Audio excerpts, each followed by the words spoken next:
नमस्कार दोस्तों, स्वागत है एक बार फिर से आदि शंकर एकेडमी के ऑनलाइन प्लेटफॉर्म में। आशा करता हूं आप सभी स्वस्थ होंगे, अपनी अपनी तैयारियों में लगे होंगे और जो भी आगामी आपके एग्जाम हैं जहां पर हिंदी आपकी पूछी जानी है उसके लिए ढेर सारी शुभकामनाएं कि आप अच्छे अंक प्राप्त करें।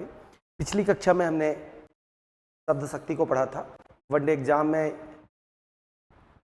देखा जाए तो शब्द शक्ति का बहुत महत्व है, वैकल्पिक प्रश्न पूछे जाते हैं, लेकिन पीएससी में अभी सिलेबस में जो 3 नए टॉपिक प्रमुख जोड़े गए हैं शब्द शक्ति, उनमें से एक था, दूसरा रस और छंद है। शब्द शक्ति को इसलिए मैंने सर्वप्रथम पढ़ाया ताकि आप शब्द की शक्ति को समझ सकें, उसमें निहित भाव को, अर्थ को समझकर जो हम पर प्रभाव पड़ता है उसे आप समझ सकें। शुरुआती दिनों में या पिछले वर्ष की हम बात करें, जब नया नया सिलेबस जुड़ा हुआ था तो केवल हमने भेद और उनकी परिभाषाएं पढ़ा दी थी, लेकिन आप देखते हैं कि जब पाठ्यक्रम पुराना होता जाता है, साल दर साल बीतते जाते हैं, प्रश्न की प्रकृति जो है वो बदल जाती है और गहराई से प्रश्न आने लगते हैं। इसलिए इस बार मैंने शब्द शक्ति को बड़े ही गहरे तरीके से पढ़ाया है। अंदर से उनके जैसे लक्षणा के जो भेद मैंने बताए, उनकी परिभाषाएं उदाहरण सहित और बड़े ही आसान शब्दों में उन्हें हमने समझने का प्रयास किया। उसी प्रकार से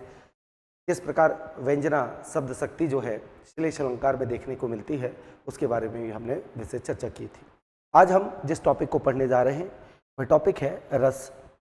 और रस से संबंधित विगत वर्षों में भी खासकर मध्य प्रदेश लोक सेवा आयोग में आपको लिखना पड़ेगा, क्योंकि आपका ये मेंस का विषय है, मुख्य परीक्षा में आपको लिखना पड़ता है। तो मैंने प्रयास किया है कि इस बार भी मैंने प्रश्न की प्रकृति देखी कि भरत मुनि के कथन या उसके सूत्र को डायरेक्ट लिखकर उन्होंने बोला कि इस कथन को स्पष्ट कीजिए और यह किसने कहा है, इस तरीके से प्रश्न पूछे जाते हैं।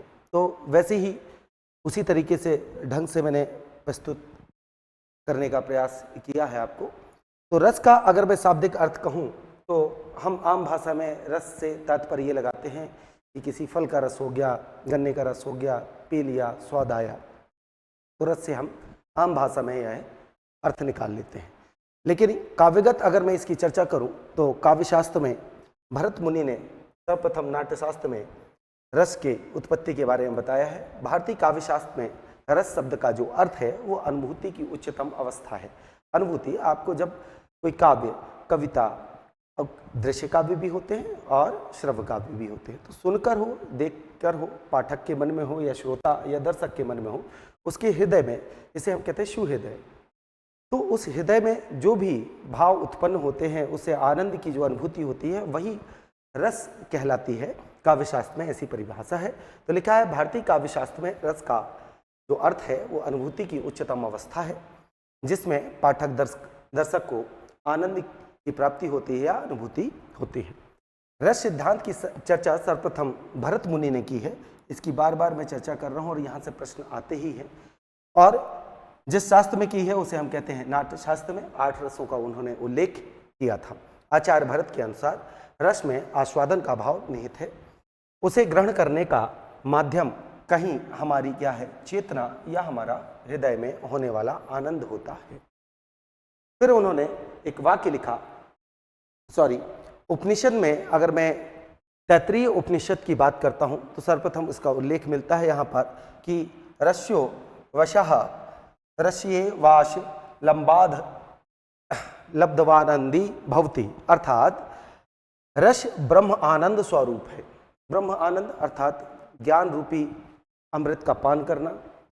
जब आप ज्ञान अर्जित करते हैं और विनम्रता के साथ में जब आपकी प्रज्ञा चक्षु खुल जाते हैं, दिव्य नेत्र, जैसे आप कैवल्य कह लें, निर्माण कह लें, तो जो आध्यात्मिक आनंद है उसकी चर्चा किसमें की है, तैत्तिरीय उपनिषद में। तो रस ब्रह्म आनंद के स्वरूप है, जिसे प्राप्त कर आत्मा कैसी हो जाती है, आनंदित हो जाती है। इसकी चर्चा मिलती है। आगे बढ़ेंगे तो हमें उत्तर वैदिक साहित्य में, उपनिषदों में रस शब्द का प्रयोग अभी मैंने चर्चा की आध्यात्मिक आनंद के रूप में कहा गया है। निर्वेद की प्राप्ति है ना, प्रज्ञा चक्षु का खुल जाना, दिव्य नेत्र आप कह लें, निर्वाण प्राप्त हो जाना, उस आनंद की बात है, आध्यात्मिक आनंद की। भरत मुनि ने अपने नाट्य शास्त्र में, जिसे वह पंचम वेद के रूप में बताते हैं, उनमें एक लाइन आती है और ये पिछले साल पीएससी में पूछी गई है। यह इनका एक सूत्र है जो रस को परिभाषित करता है। क्या लिखा है? विभाव, फिर यहाँ पे दी संधि है तो अनुभाव लिखा है। विभानुभाव, तो विभाव और अनुभाव। व्यवचारी, जिसे हम संचारी भाव भी कहते हैं, ठीक है। संयोग, संयोग रस निष्पत्ति, तो इसको कई बार संयोग अब दृश्य लिखा होगा, है ना, इकट्ठा लिखकर। तो दा आधा है, रा पूरा है, तो क्या बन गया? दा में संयुक्त रूप में रकार के रूप में लिख दिया, तो संयोग दृश्य निष्पत्ति। अब इसका अर्थ क्या है? इसका अर्थ है कि आपके हृदय में जब कोई एक भाव उत्पन्न हुआ, फिर अनुभाव, विभाव, संचारी भाव के रूप में जब वो परिणत होता है तो उसे हम क्या कहते हैं? रस। अर्थात रस की निष्पत्ति इन चार के संयोग से होती है जो आपके स्थायी भाव में विलीन होती हैं। अर्थात स्थायी भाव के साथ जब विभाव, अनुभाव, व्यवचारी, जिसे हम संचारी भाव कहते हैं, इस संयोग से रस की निष्पत्ति होती है। बड़ा ही आसान है और ये सीधा सीधा पूछा गया था 3 नंबर में कि 2 नंबर में, मुझे याद नहीं है। आप इसको लिख कर आते, आपको सीधे सीधे नंबर मिल जाते। बड़ा ही आसान है।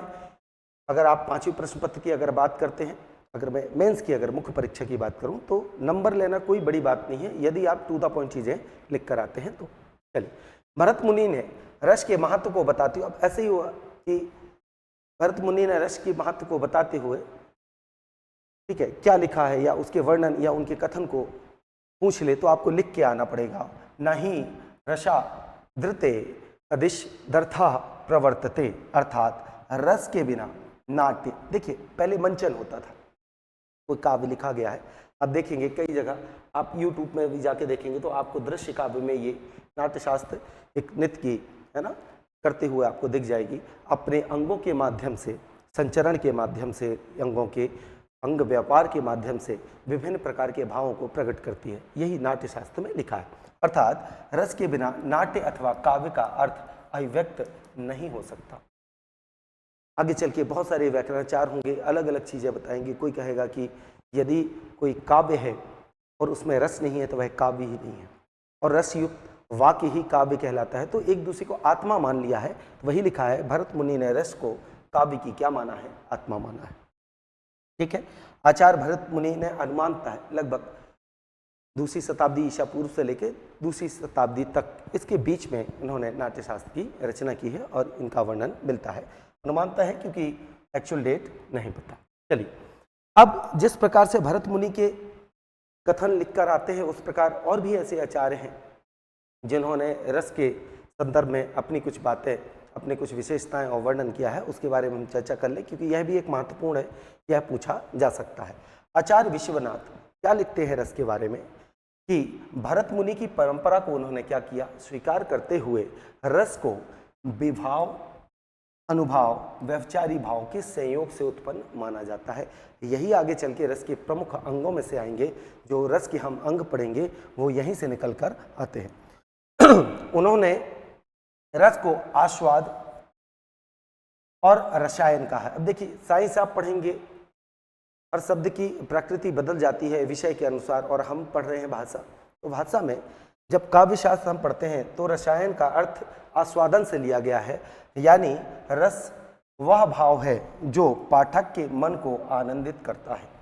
ठीक है, तो ऐसी अभिक्रियाएं करता है आपके हृदय में, है ना, जैसे रसायन करता है। इसलिए उनने प्रयोग किया किस शब्द का? रसायन शब्द का। उन्होंने 9 रसों को स्वीकार किया है, अर्थात भरत मुनि ने 8 रस कहे, उसके बाद एक रस जोड़ा गया, है ना। तो श्रृंगार से शांत रस जब जुड़ा तो उन्होंने क्या कह लिया? आप यही पूछ लेगा आचार्य विश्वनाथ ने कितने रसों को स्वीकार किया है। रस के लिए विभाव, अनुभाव, व्यवचारी भाव और स्थायी भाव को अनिवार्य रूप से माना है। रस की स्थिति को पाठक दर्शक के हृदय में माना है। अर्थात रस जहाँ उत्पन्न होता है, जहाँ वह स्थान ग्रहण करता है, वह किसी न किसी हृदय में आश्रय देना पड़ता है। तो वह पाठक का हो सकता है, दर्शक का हो सकता है, या फिर श्रोता का हो सकता है। आप कविताएं सुनते हो, गाने सुनते हो, अरिजीत सिंह के गाने सुनते हो, कोई सैड सॉन्ग सुन रहे हो, रोमांटिक सॉन्ग सुन रहे हो, तो आपके हृदय में वैसी अनुभूति होती है। वही अनुभूति आनंद कहलाती है। रस क्या इस तरीके से प्रतिपादित किया गया है। आचार्य मम्मट क्या लिखते हैं? उनका ग्रंथ है काव्य प्रकाश। ठीक है, उन्होंने लिखा है रसात्मना काव्यम, अर्थात यही लिखा है जो अभी मैंने चर्चा की कि रस ही क्या है, काव्य का प्राण है। यदि काव्य में रस ना हो तो वह निष्प्राण हो जाता है, वह काव्य के लायक नहीं। ठीक है। अभिनव गुप्त लिखते हैं, अभिनव भारती इनका नाट्यशास्त्र का एक भाष्य है जिन्होंने उनके रचयिता हैं। रस्यते आस्वाद्यते इति रस्या, अर्थात आस्वाद्य, ठीक है, आस्वाद्य होता है, जो आस्वाद्य होता है वही रस है। रस अनुभूति के स्तर पर पाठक के मन में होता है। जिस प्रकार आपने कोई रस पिया, चाहे वो आम का हो, गन्ने का रस, उसमें स्वाद ना हो तो कोई मतलब नहीं है, वह रस रस कहलाने लायक नहीं। उसी प्रकार से इन्होंने कहा आस्वाद्य है, होता है। रस क्या है? आस्वाद्य, जो स्वाद मतलब आनंद को अनुभूति कराता है। ठीक है, रस अनुभूति के स्तर पर कहाँ होता है? पाठक, दर्शक और श्रोता के हृदय में होता है। आगे आ जाए, आनंदवर्धन लिखते हैं, ध्वन्यालोक इनका ग्रंथ है जिसमें लिखा है रसात्मकम वाक्यम काव्यम, अर्थात रसयुक्त वाक्य ही काव्य कहलाता है। अर्थात कोई वाक्य या कोई काव्य लिखा है जिसमें रस नहीं है, वह क्या नहीं हो सकता? काव्य नहीं हो सकता। जिस काव्य में रस अनुभव नहीं होता, अनुभव होता है, वही वास्तविक काव्य है। अर्थात जिसमें रस की अनुभूति ना हो वह काव्य नहीं है। भट्ट लोलट लिखते हैं रससूत्र विवित्री में, रस कार्य उत्पन्न दर्शकादीनाम रसानुभव, अर्थात नाटक के मंचन में परिणाम स्वरूप उत्पन्न होता है वह रस होता है। अंततः जो नाट्य आप देखते हो, मंचन आप कभी देखे होंगे, तो उससे जो अंत में जो चीज़ें आपको हृदय में वास कर जाती है, चिरकाल तक बनी रहती है, वही क्या है? आनंद। वही आनंद क्या होता है? रस होता है। अब हमें पढ़ना है रस के अंगों को। तो इतनी चर्चा हमने की रस के बारे में। आचार्य मम्मट ने क्या कहा, विश्वनाथ ने कहा, आनंदीवर्धन ने कहा, भरत मुनि ने क्या कहा, उनके कथन को बारीक जाना। अब आ जाते हैं, हमें पढ़ना है रस के अंगों को। विभाव, अनुभाव, संचारी भाव, स्थायी भाव। ये चार अंग या चार तत्व किसके होते हैं? रस के होते हैं। यदि इनमें से कोई एक भी अनुपस्थित रहे तो रस की उत्पत्ति नहीं हो सकती है। ऐसा मैं नहीं, कौन कहते हैं? भरत मुनि कहते हैं। अब क्या है विभाव, अनुभाव क्या है, संचारी भाव क्या है और स्थायी भाव क्या है, इसके बारे में हम चर्चा करते। एक छोटी सी कहानी। मान लीजिए, भगवान ना करे ऐसा हो कि आपका कोई मित्र है, आपका कोई क्या है? मित्र है, और यह मित्र आपका बचपन का है, बहुत प्रिय है, जो आपके सुख दुख में हमेशा साथ में रहता है, लेकिन विगत 1.5-2 सालों से उससे मुलाकात नहीं हो पा रही। कोशिश करते हैं मिलने के लिए। सपोज आज अचानक आप घर पर आए, है ना, कुछ महीनों बाद आए या साल बाद, और वो भी उस समय यहीं है, लेकिन वो कहीं 50-100 किलोमीटर की दूरी पे, और वो कल आने वाला है। कल आपकी ट्रेन है, आप निकल आते हो, अरे यार कल मिल लेंगे। और कई बार ऐसा लगता है कि यार बहुत टाइम हो गया, 2 साल बीत गए हैं, 1.5 साल बीत गए हैं, बार बार प्रयास करते हैं मिलने के लिए, लेकिन मिल नहीं पाते। ठीक। अब अचानक होता क्या है कि आपके किसी अन्य मित्र का फोन आता है। आप पढ़ने चले गए, आप जॉब में चले गए कहीं पे, अचानक आपके किसी तीसरे चौथे मित्र का फोन आता है और वो बताता है कि आपका जो फलाना मित्र है उसके साथ एक दुर्घटना घट गई और अब वह इस दुनिया में नहीं है। आपके मन में सबसे पहले स्थायी रूप में जो चीज बनेगी उसे हम कहते हैं क्या? शोक। क्या हो जाएगा आपको? शोक। आपके हृदय में दुख घर कर जाएगा। अब आप क्या करेंगे? आप जहां पे भी हैं, 50 किलोमीटर, 100 किलोमीटर, 200, 400, 1000 किलोमीटर, आप टिकट कराएंगे ताकि मैं उसकी अंतिम सभी यात्रा पर पहुंच सकूं। तो आपके हृदय में दुख हुआ अपने मित्र के कारण, तो विषय क्या बना? आपका मित्र, वह विषय। और आपके चूंकि आपका सुहृदय है, संवेदनाओं से भरा हुआ है, भावनात्मक आपका हृदय है, आपके हृदय में भाव क्या हो गए? आश्रित, ठहर गए, रुक गए, घर कर गए। आपने उन भाव को आश्रय दिया जो आपके हृदय में आया, शोक को। आपके मित्र के कारण आपके हृदय में शोक नामक स्थायी भाव घर कर गया। अब आप बस से जा रहे हैं, आपके अंदर बहुत ग्लानि होगी। क्या होगी? ग्लानि, ग्लानि होगी, पश्चाताप की आग में जलोगी। काश मैंने उस दिन उसका फोन उठा लिया होता, काश मैं उससे मिल लिया होता। ग्लानि से जैसे ही आप उसके घर पहुंचते हैं, देखते हैं कि चारों तरफ लोग खड़े हुए हैं, आग जल रही है, मृत्यु सैया तैयार है, कफन में लिपटा हुआ आपका दोस्त है, मां चिल्ला रही है, बहन चीख रही है, बीबी हैं, बच्चे हैं, पिताजी हैं, बहुत सारे, हर एक संबंधी रिश्तेदार अपनी भावनाओं को व्यक्त कर रहा है, आंसू बहा रहा है। आपके आंख से भी क्या आने लगेंगे? आंसू आने लगेंगे। आपके आंख से भी क्या होगा? अचानक चलते चलते आपको याद आएगा, अंतिम शव यात्रा में चल रहे हैं, चलते चलते याद आया कि आज से 1.5 साल पहले, 2 साल पहले जब मिले थे तो हम पिकनिक गए थे या कहीं घूमने गए थे, किसी शादी में कुछ मस्ती किया था, मजाक मस्ती चल रही थी। उस क्षण को याद करते हुए अचानक आपके चेहरे में क्या आ जाती है? हंसी आ जाती है। उन क्षणों को याद कर कर आप क्या कर रहे हैं? मुस्कुरा रहे हैं। फिर अचानक देखते हैं कि अरे अब ये तो है नहीं, और भी तो मित्र हैं जिनसे मैं बात नहीं करता हूं। आपके हृदय में भय आ जाएगा। क्या जाएगा? भय।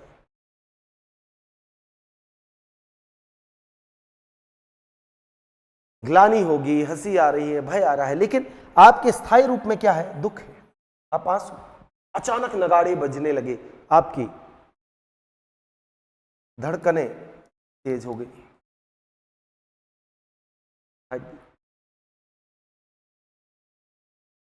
होगा तो आंसू आ गए। किसके कारण आ गए? मित्र के कारण।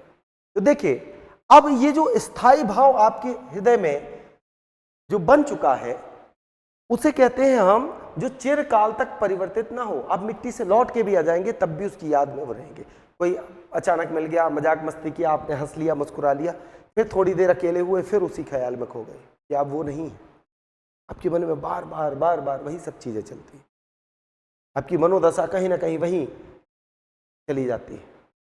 तो आपका स्थायी रूप में क्या है? शोक। तो समझिए, विभाव क्या है? विभाव को कहा जाता है कारण। विभाव 2 प्रकार के होते हैं। एक होता है आलंबन, एक होता है उद्दीपन। एक आलंबन विभाव, एक उद्दीपन। आलंबन मतलब विषय आलंबन और आश्रय आलंबन। जिसके हृदय में भाव जागे, आश्रय आलंबन भाव को जगा दे। जिसके कारण जाग रहे हैं वह क्या हो जाएगा? विषय आलंबन। उद्दीपन क्या है? उद्दीपन विषय वस्तु है। क्या है? विषय वस्तु। अर्थात जो आपका विषय आलंबन है, उसकी चेष्टाएं हो सकती है, उसकी बातें हो सकती हैं, उसकी वेशभूषा हो सकती है, परिस्थिति होती है, या बाह्य चेष्टाएं हो सकती हैं, परिवेश हो सकता है। जैसे आप गए और अचानक जब आप बस से आ रहे थे, ट्रेन से आ रहे थे, गाड़ी से आए, जैसे ही उसके घर पहुंचे, वो जो माहौल देखा आपने, आपकी आंख में आंसू आ गए। तो जो भावों को भावोद्रेक कर दे, बढ़ा दे, उसे कहते हैं उद्दीपन। और ये क्या होती है? विषय आलंबन से संबंधित होती है। और इस विभाव के कारण, अर्थात विषय आलंबन के कारण, और जितने भी उद्दीपन, भावों को भावोद्रेक करने वाली विषय वस्तुएं हैं, उसके कारण आश्रय आलंबन के हृदय में जो भाव उत्पन्न होते हैं, उन भावों के वशीभूत होकर जो व्यक्ति अनुभाव, अनुभाव मतलब भावों का अनुसरण करना, मतलब आपकी चेष्टाएं हैं। क्या है? चेष्टाएं, शारीरिक चेष्टाएं। इन चेष्टाओं को हम क्या कहते हैं? अनुभाव। और जो संचरण कर रहे हैं, संचारी भाव जो स्थिर ना हो, क्षणिक हो, बार बार आ रहे हैं, जा रहे हैं, ग्लानि हो रही है, हंसी हो रही है, भय आ रहा है, ये क्या है? संचारी भाव। इनकी संख्या 33 है, एक एक को डिस्कस करूंगा ओवरऑल। और स्थायी भाव क्या है? शोक। तो इस तरीके से हमने समझा कि ये 4 अंग किस प्रकार से होते हैं, और इससे बनता है रस की निष्पत्ति ऐसे ही होती है। जब तक विभाव नहीं होगा रस की को उत्पत्ति कहाँ होगी? एक हृदय तो चाहिए रस की उत्पत्ति के लिए, इसलिए विभाव को कारण कहा जाता है। अनुभाव विभावों के वशीभूत होकर, उद्दीपन भावोद्रेक होकर, भावों के वशीभूत होकर जब आप चेष्टाएं करते हो उसे हम कहते हैं अनुभाव। जो क्षण भर में आए और चले जाएं उन्हें कहते हैं हम संचारी या व्यवचारी भाव, और जो स्थायी रूप में बन जाए उसे हम स्थायी भाव कहते हैं। चर्चा करेंगे आगे। सबसे पहले विभाव क्या है? विभाव कारण या निमित्त। एक शब्द में अगर मैं कहूं विभाव क्या है तो कारण है। लिखा है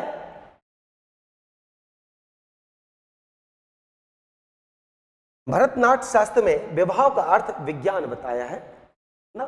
वि का मतलब होता है वैज्ञानिक, विशिष्ट, विशेष भाव, भावों के विज्ञानार्थक। अभिनव भारती टीका में विज्ञान का अर्थ विशिष्ट ज्ञान के रूप में प्रतिपादित किया है, अर्थात जिनके द्वारा स्थायी, व्यवचारी और भाव विशिष्ट रूप में जाने जाते हैं उन्हें हम क्या कहते हैं? विभाव कहते हैं। विभाव ही रस आदि स्थायी भावों का आस्वादन योग्य बनाता है, अर्थात जब तक विभाव नहीं होगा आपके हृदय में चिरकाल तक बनने वाला स्थायी भाव परिणित नहीं होगा। ठीक है। स्थायी भावों के उद्बोधक कारणों को विभाव कहते हैं, अर्थात रस उत्पत्ति और उद्दीपन के कारणों को हम क्या कहते हैं? विभाव कहते हैं। जब तक उद्दीप्त नहीं होगा स्थायी भाव, जब तक क्या ना हो? विषय आलंबन ना हो, आशय। चलिए इसके भेद को हम पढ़ते हैं। दो भेद है, एक है आलंबन विभाव और दूसरा है उद्दीपन विभाव। मैंने आपको बोला विषय आलंबन से विषय आलंबन की वेशभूषा हो सकती है, स्थिति हो सकती है, कटाक्ष हो सकते हैं, वचन हो सकते हैं, वाणी हो सकती है, रूप रंग हो सकता है, सारी चीजें उद्दीपन विभाव करती हैं।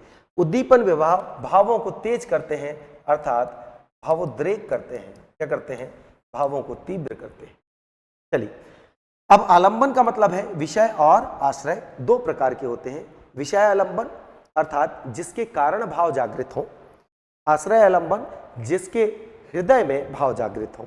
उद्दीपन विषय आलंबन वह जो कारण है, जो विषय है जिसके कारण आपके अंदर भाव जागृत हो रहे हैं, उसकी वेशभूषा, उसकी वाणी, उसकी चेष्टाएं, घटना, स्थिति, है ना। आपने देखा होगा बाघ है, एक साइड से अमिताभ बच्चन जी आ रहे हैं, एक साइड से रेखा जी आ रही हैं, दौड़ लगा रहे हैं। देखा एक ख्वाब तो ये सिलसिले हुए, दूर तक निगाह। तो आप देखना फूलों की बगिया है। जब भी रोमांटिक सॉन्ग शूट होता है ना, फिल्माया जाता है, तो देखना फूलों की बगिया है, चिड़ियों का चहचहाना है, नदी है, झरने हैं, प्रकृति है, उसको दिखाया जाता है। अब ऐसा तो नहीं होगा कि देखा एक ख्वाब तो ये सिलसिले हुए और अंधेरी कोठरी से कोई हाथ में दिया रख के सफ़ेद कपड़े ओढ़े हुए, उल्टे पैर, खंडर से चमगादड़ होते हुए कोई नारी निकल रही है। अब इसमें गाना बजाओ आप, देखा एक ख्वाब तो ये सिलसिले हुए, तो ऐसा संभव नहीं है। चलिए एक पंक्ति लिखी है यहाँ पर, राम जी का विवाह होने वाला है और दूल्हा बन के आते हैं। दूल्हे श्री रघुनाथ बने, है ना, दुल्ही से सुंदर मंदिर माही। तो जब 16 वर्ष की आयु राम जी की होती है और बड़े मनमोहक होते हैं, सखियां देख देख के सीता माता के मन में या वाणी के माध्यम से उनके मन में ये भाव उत्पन्न करते हैं कि वो इतने मनमोहक है, ऐसे सुंदर है, ऐसे दिखते हैं कि कोई एक टक देखता रह जाए। बहुत सारी बातें सुनते सुनते सुनते थक जाती हैं। चूंकि विवाह के पूर्व पर पुरुष को देखना भी क्या है? अपराध मानती है, स्त्री का गहना ही लज्जा होती है। तो इस स्थिति में, इस मना स्थिति में वह अपने आप को इतनी उत्सुक हो जाती है, उत्कंठा का जो भाव आता है कि अपनी मन की स्थिति को रोक नहीं पाती, अपने अंदर नियंत्रण नहीं रह पाता। तो अचानक क्या होता है कि राम जी जब दरबार में आ रहे होते हैं, स्वयंवर का समय है, वरमाला डालना है, और उस समय उनके हाथों में जो कंगन लगा होता है उसमें राम जी की परछाई पड़ती है, और जैसे ही उनकी परछाई को देखती हैं और वह सुध बुध खो बैठती हैं और एक टक उन्हें निहारती रहती हैं। तो बड़ी अच्छी लाइन लिखी है कि राम के रूप निहारत जानकी, कंकान के नागे की परछाई, ध्याते सभी सुध भूल गई, कर टेकी रही पल ठारत नाही। तो लिखा है राम का रूप निहारत जानकी। तो यहां विषय आलंबन कौन है? राम जी। राम जी क्या है? विषय आलंबन है। किसके मन में? जानकी, मतलब सीता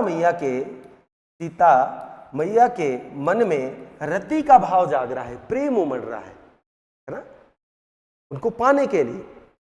तो जैसे ही उनको देखती हैं तो उनका रूप, जैसे ही परछाई पड़ती, पहले तो सुना, उनके प्रति क्या हुई? आसक्ति, अनासक्त हो चुकी, आसक्ति का भाव आ गया।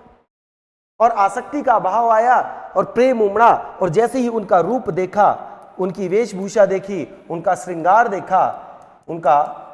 देखा, तो वह क्या हो गई? और वशीभूत हो गए। भाव कैसे हो गए? और तीव्र हो गए कि अब मैं प्रत्यक्ष रूप में सामने से कब देख पाऊंगी। तो इस तरीके से विषय कौन हुए? राम जी। राम का रूप निहारत जानकी, कंकन के नग की परछाई, याते सभी सुधि भूल गई, करटे की रही पलटारत हो। तो यहां पर विषय आलंबन कौन है? राम जी। आश्रय आलंबन किसके हृदय में प्रेम का भाव जागृत हो रहा है? इन पंक्तियों के माध्यम से सीता मैया के। और राम जी का रूप है, उनका श्रृंगार है, उनका मनमोहक, वो क्या कर रहे हैं? भावों को और तीव्र कर रहे हैं, भावोद्रेक कर रहे हैं। तो उद्दीपन उसे कहते हैं। परिभाषा पढ़ेंगे, आइए देखते हैं। लिखा है आलंबन विभाव में जिन पात्रों के द्वारा रस निष्पत्ति संभव होती है, यदि आश्रय ना हो, विषय ना हो, तो रस की उत्पत्ति कहाँ होगी? उसे कोई स्थान तो चाहिए। तो आश्रय आलंबन स्थान देता है और विषय आलंबन उस भाव को, उस रस को उत्पत्ति करने में सहायक होता है या वही कारण होता है। तो विषय आलंबन गलत लिखा है, जिसके प्रति भाव जागृत होते हैं उसे विषय आलंबन कहते हैं। दूसरी पंक्ति पूरी गलत लिखी है। चलिए, तो जिसके आश्रय किसे कहेंगे? जिसके हृदय में भाव जागृत होते हैं, उन्हें हम क्या कहते हैं? आश्रय आलंबन कहते हैं। तो यहां पर अगर विषय की बात करेंगे तो विषय आलंबन कौन हो जाएंगे? राम जी हो जाएंगे, ठीक है। और आश्रय आलंबन कौन हो जाएंगी? सीता मैया हो जाएंगी। तो ये क्या है? आश्रय आलंबन, ठीक है। आइए उद्दीपन की चर्चा करें। उद्दीपन क्या है? उद्दीपन विभाव जो भावों को भावोद्रेक करे, है ना। अब भावोद्रेक करे तो जैसे आपने गए थे, अभी मैंने कहा शोक अगर है, शोक में आपने देखा कि रत्ती सजी हुई है, सफेद पोशाक है, नगाड़े हैं, अग्नि जल रही है, धुआं उठ रहा है, किसी का छाती पीट के रोना है, किसी का चूड़ियाँ फोड़ना है ना, किसी के कटाक्ष निकलना है ना, कि ऐसे चला गया, हाय, ये सब चीज़ें हैं। तो वाणी बहुत सारी कारण होते हैं जो विषय आलंबन से संबंधित होते हैं। वह स्थिति परिस्थिति होती हैं जिसके कारण भाव और तीव्र होते हैं। आश्रय आलंबन के मन में भावों को उद्दीप्त करने या बढ़ाने वाले, अर्थात भावों को भावोद्रेक करने वाली वस्तुएं, वेशभूषा, स्थिति, घटना, परिवेश आदि उद्दीपन विभाव होते हैं। और यहाँ पर इन पंक्तियों में राम का रूप ही क्या है? सीता मैया के भावों को भावोद्रेक कर रहा है, तीव्र कर रहा है। तो इन्हें हम क्या कहते हैं? उद्दीपन कहते हैं। अब आ जाते हैं अनुभाव। अनुभाव क्या है? इन सब कारणों से एक विषय आलंबन के कारण आश्रय आलंबन के हृदय में भाव जागा, और जब विषय आलंबन से संबंधित वस्तुएं हैं, स्थिति है, घटना है, वचन है, वेशभूषा है, विभिन्न परिस्थितियों के कारण भाव तीव्र होते हैं। इन भावों के वशीभूत होकर जो शारीरिक चेष्टाएं हों, चाहे वह यत्नज हों और आयत्नज हों, उस प्रकार की चेष्टाएं अनुभाव कहलाती हैं। अर्थात जब भावों के वशीभूत होकर आप बाह्य प्रदर्शन, अंगों के माध्यम से प्रदर्शन होता है ना, जैसे गुस्से में लाल पीला होना, बुरा भला कहना, भय से भागना, रति में आलिंगन है, चुंबन है ना। छोटा सा बच्चा दिख रहा है, गाड़ी चलाते जा रहे हो, अचानक देखा तो कोई है ना युगल अपने बच्चे को लेकर गाड़ी से जा रहे हैं, पीछे से इशारे करने लगते हो, उस बच्चे को खिलाने लगते हो, सिग्नल में ही करने लगते हो। क्यों? क्योंकि आपके हृदय में वात्सल्य रति जागृत होती है, और वात्सल्य रति के वशीभूत होकर आप उसे क्या करने लगते हो, गुदगुदाने लगते हो, खिलाने लगते हो, चिढ़ाने लगते हो, ये वात्सल्य रति कहलाती है ना। छोटा सा बच्चा आया, किसी के घर में आया, उसकी गाल मसक दिए, है ना, चूटी काट लिए, रुला देते हो, क्यों करते हो ये? आपको नियंत्रण नहीं रहता, उठा लेते हो, गले लगा लेते हो, काट देते हो, है ना। तो आप ये जब करते हो तो ये कारण क्या है? क्योंकि आपके हृदय में वात्सल्य नामक जो रति का भाव है वह जागृत हो जाता है। उसके वशीभूत होकर आप जो अनुभव कर रहे हैं, अर्थात जो चेष्टाएं कर रहे हैं, बाह्य प्रदर्शन कर रहे हैं, वही क्या कहलाते हैं? अनुभव कहलाते हैं। आइए, अनुभव आश्रय के मन में उठे भावों को व्यक्त करने वाली शारीरिक चेष्टाएं हैं। ये चेष्टाएं भावों के बाद उत्पन्न होती हैं, इसलिए इन्हें अनुधन भाव, अनुभाव कहा जाता है, अर्थात भावों के अनुसार होना। ठीक है, अर्थात भावों के वशीभूत होकर अंगों तथा वाणी के द्वारा बाह्य प्रदर्शन अनुभव कहलाता है।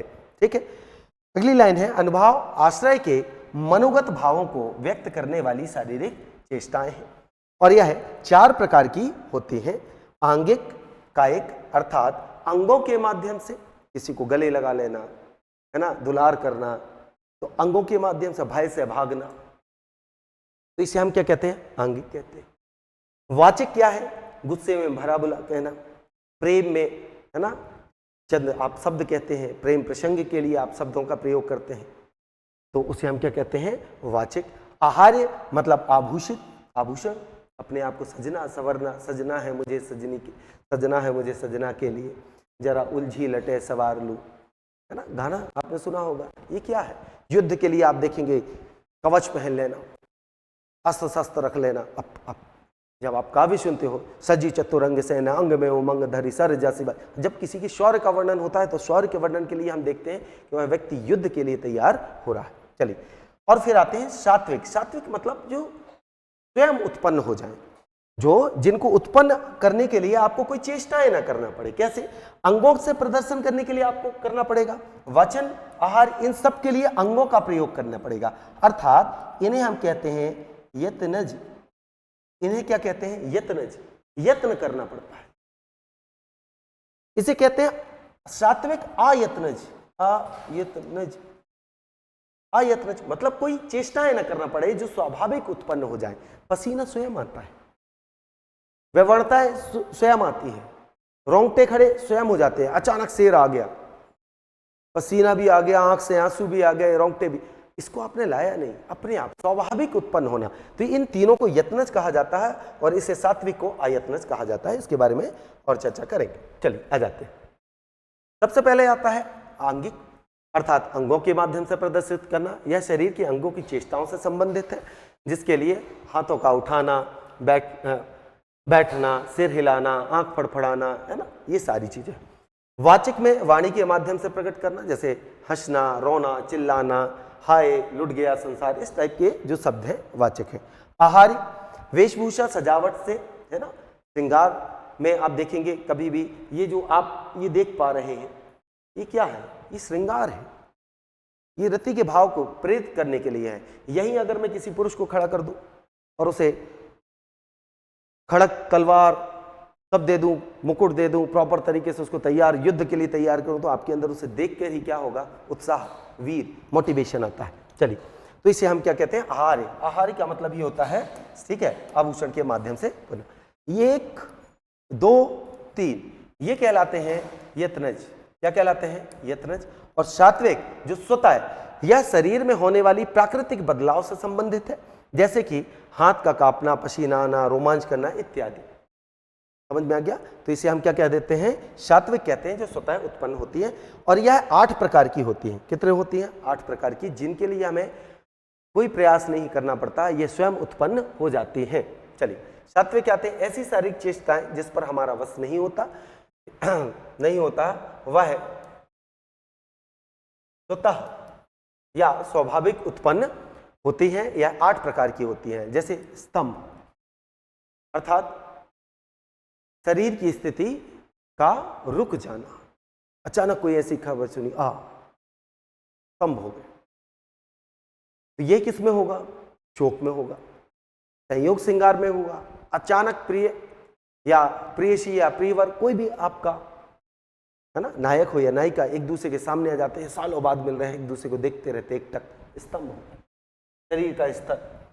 स्वेद अर्थात पसीना आना, पसीना अपने आता है, भय में आता है पसीना आता है, भयानक रस में आएगा, है ना, श्रृंगार रस में आएगा पसीना, जब संयोग श्रृंगार होगा तो पसीना आएगा, ठीक है। उसके बाद रोमांच है, रोमांस नहीं है ना, रोमांच, रोमांच मतलब रोंगटे खड़े हो जाना, भय में होता है।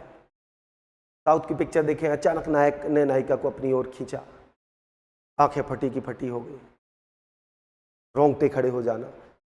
चिड़ियाघर गए थे देखने, सेल्फी ले रहे थे, अचानक टपक गया मोबाइल, मोबाइल को पकड़ते पकड़ते हम भी टपक गए। सुबह गए तो ब्रेकफास्ट, दोपहर को लंच और रात शाम को टिक्के तो डिनर। अब जैसे ही सामने आएगा तो अपने आप पसीना आ जाएगा, रोंगटे खड़े हो जाएंगे, अब कैसे बचे? रोमांच, शरीर पर रोमों का उठना, ठीक है, सरसराहट होना। स्वरभंग, स्वरभंग का मतलब क्या है? वचनों का स्वाभाविक गति से मुख से ना निकलना, है ना। एक किसी नारी को देखे थे, बड़ी पसंद थी, फर्स्ट ईयर निकल गया, सेकेंड ईयर निकल गया, लास्ट ईयर है, दोस्त ने कहा बेटा अब आखिरी साल है, कर लो। कुछ हुआ तो सबसे पहले मैं भागूंगा, पीछे मैं खड़ा हूँ, चिंता मत कर। आप गए, बोलना था आई लव यू और बोल दिया आला भू, तो आपको बोलना कुछ और था और बोल कुछ और गए। तो वचनों का जब स्वाभाविक गति से नहीं निकलते तो उसे स्वरभंग कहते हैं, ठीक है। वे पथु मतलब कांपना, थरथराना, है ना, भय में होगा, शोक में भी होगा, कांपना, ठीक है। फिर व्यवर्ण अर्थात रंग उड़ जाना, क्रोध में लाल पीला पड़ना, है ना, संयोग श्रृंगार में आपका रंग उड़ता है, ठीक है। चलिए, अश्रु आंसू आना और प्रलय अर्थात चेतना का शून्य हो जाना, बेहोश हो जाना, ढह जाना, ठीक है। तो इस प्रकार से 8 ये क्या है? सात्विक हमारे पास में अनुभव हैं, इनके बारे में चर्चा की है। अगली कक्षा में हम पढ़ने वाले हैं संचारी भावों को। किसको पढ़ने वाले हैं? संचारी भावों को। तो इनकी कक्षा, अगली कक्षा हम जब पढ़ेंगे तो संचारी भावों की चर्चा करेंगे और इसके आगे का हम पढ़ेंगे, ठीक है। चलिए, जय हिंद, जय भारत।